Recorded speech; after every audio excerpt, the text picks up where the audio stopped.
Hello everyone.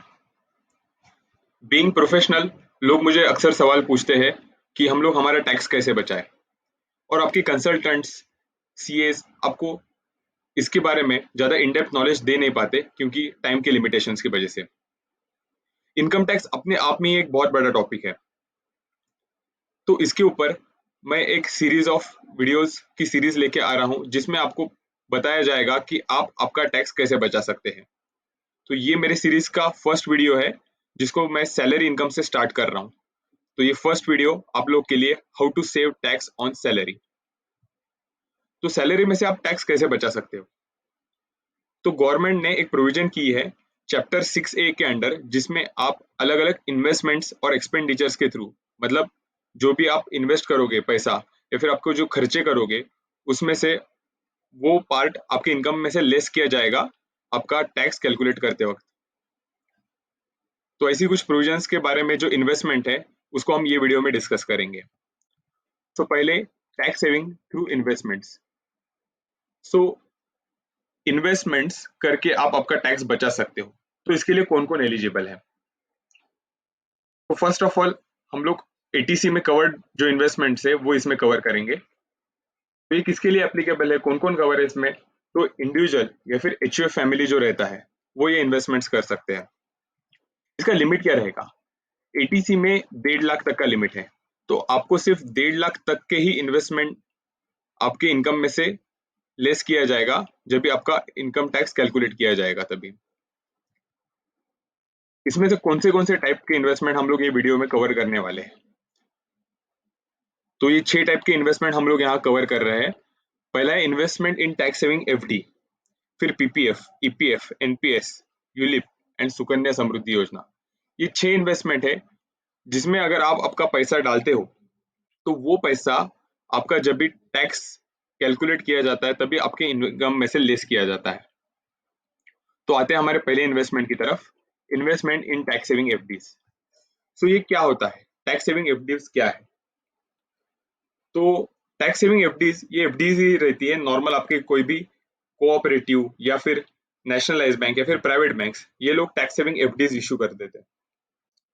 ये FDs खास करके इस चीज के लिए बनाई गई है, इसका पीरियड जनरल एफडीज से जनरली ज्यादा होता है, एक फिक्स टेन्योर रहता है जो हम अभी जानने वाले हैं। तो ये एफडीज में अगर आप इन्वेस्ट करते हो तो वो अमाउंट आपके इनकम में से लेस किया जाता है।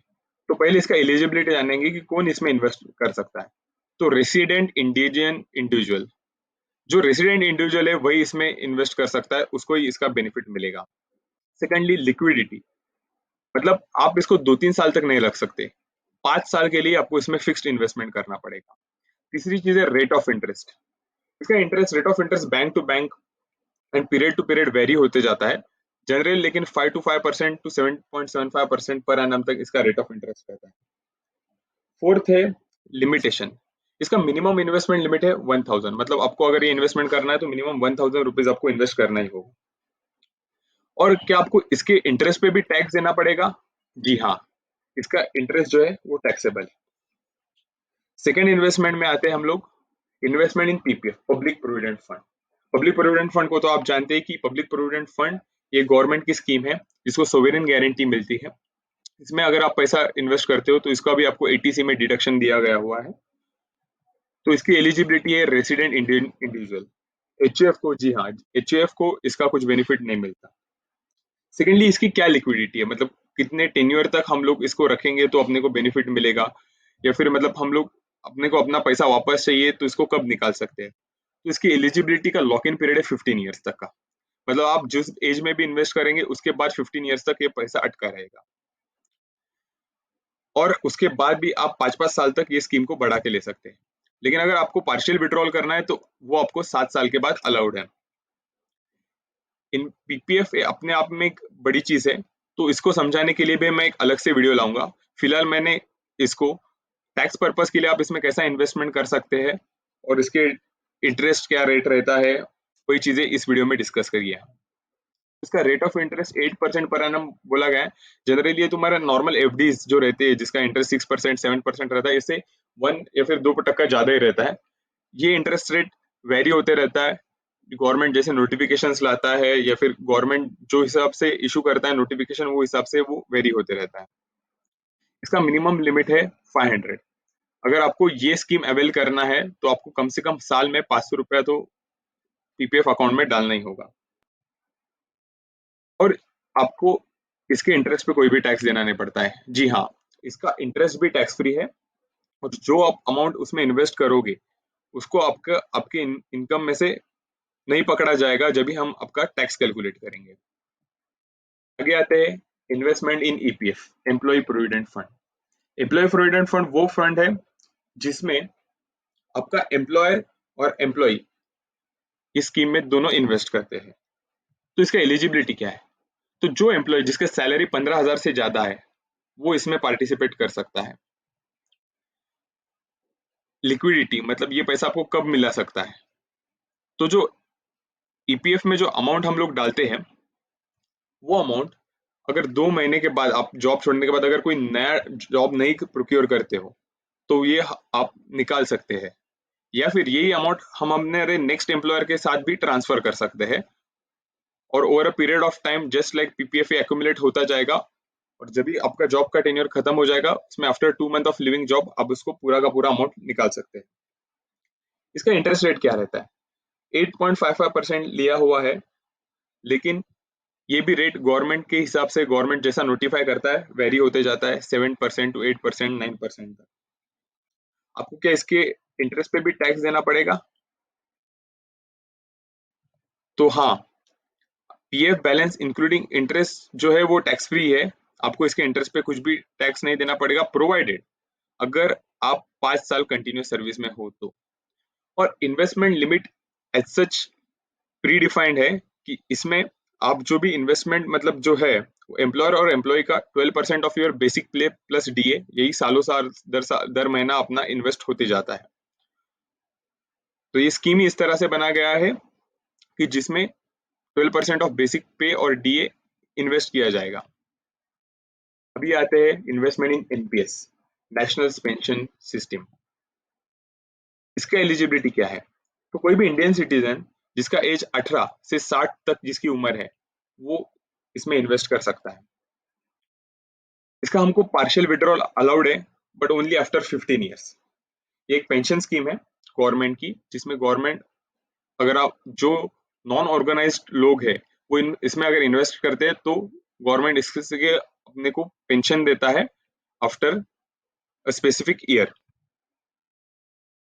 रेट ऑफ इंटरेस्ट भी इसका 12% to 14% है। ये गवर्नमेंट का स्कीम है, इसके लिए गवर्नमेंट जैसे भी नोटिफाई करते रहता है वो हिसाब से इसका इंटरेस्ट रेट बदलता जाता है।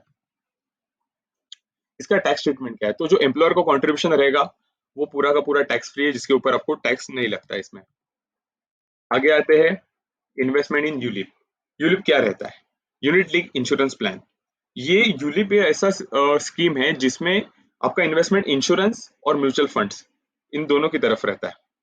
तो थोड़ा पार्ट आपका जो रहता है ये यूलिप जो स्कीम का इन्वेस्टमेंट इंश्योरेंस की तरफ होता है, और बाकी का अमाउंट म्यूचुअल फंड में मार्केट में इन्वेस्टमेंट हो जाता है यूलिप की तरफ से, और जिसका आपको रिटर्न्स मिलता है।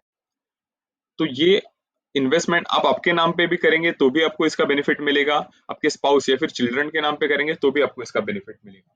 इसका लिक्विडिटी क्या है? तो ये एक्चुअली मार्केट लिंक्ड है, आप मार्केट रेट के हिसाब से इसको इसमें ट्रेड कर सकते हैं। आपका जो भी एजेंट रहेगा या फिर जो भी पर्सन जिसके थ्रू आपने यूलिप खरीदा है उनसे बात करके। रेट ऑफ इंटरेस्ट भी मार्केट के हिसाब से वेरी करता है, 12 to 14% बताया गया है, लेकिन मार्केट जैसा चेंजेस रहते हैं उसके हिसाब से ये इंटरेस्ट रेट भी वेरी करता है। नेक्स्ट स्टेटमेंट ये है कि इन्वेस्टमेंट एंड विड्रॉल्स, अगर मैच्योरिटी अमाउंट पे अगर हम लोग इसका विड्रॉ करें तो वो पूरा टैक्स फ्री रहता है, और जो भी हम लोग इसमें इन्वेस्टमेंट करेंगे उसका तो अपने को बेनिफिट है ही under section 80C income calculate करते वक्त। अभी आता है इम्पोर्टेंट इन्वेस्टमेंट, सुकन्या समृद्धि योजना। ये मोदी गवर्नमेंट में चालू हुआ था, गर्ल चाइल्ड को एम्पावर करने के लिए ये लेके आए थे स्कीम। इसका एलिजिबिलिटी क्या है? जो पेरेंट्स और गार्डियंस है वो अपने लड़की के नाम पे इसमें इन्वेस्ट कर सकते हैं जब वो अपना 10 साल का उम्र अटेंड करेगी। लिक्विडिटी क्या है? अपने को पैसा कब वापस मिलेगा? तो 50% ऑफ डिपॉजिट अमाउंट जो रहेगा आपका वो आप निकाल सकते हैं जब भी लड़की का उम्र 18 साल पहुंच जाता है उस तब तक। रेट ऑफ इंटरेस्ट इसका 8.5% है। लॉन्ग टेन्योर के लिए पैसा आपका फंसा हुआ रहता है, इसके लिए ज्यादा से ज्यादा रेट ऑफ इंटरेस्ट गवर्नमेंट ने इधर दिया हुआ है। ये भी स्कीम के हिसाब से चेंज हो सकता है। और इसके विड्रॉवल्स जो मैच्योरिटी अमाउंट पे आप निकालोगे उसके ऊपर कोई भी टैक्स नहीं लगेगा। सो हमने ये 6 इन्वेस्टमेंट इस वीडियो में कवर करने की कोशिश की है। सैलरी के सीरीज का ये फर्स्ट वीडियो है जिसमें हमने कौन से इन्वेस्टमेंट अवेलेबल है टैक्स सेव करने के लिए वो कवर किए है।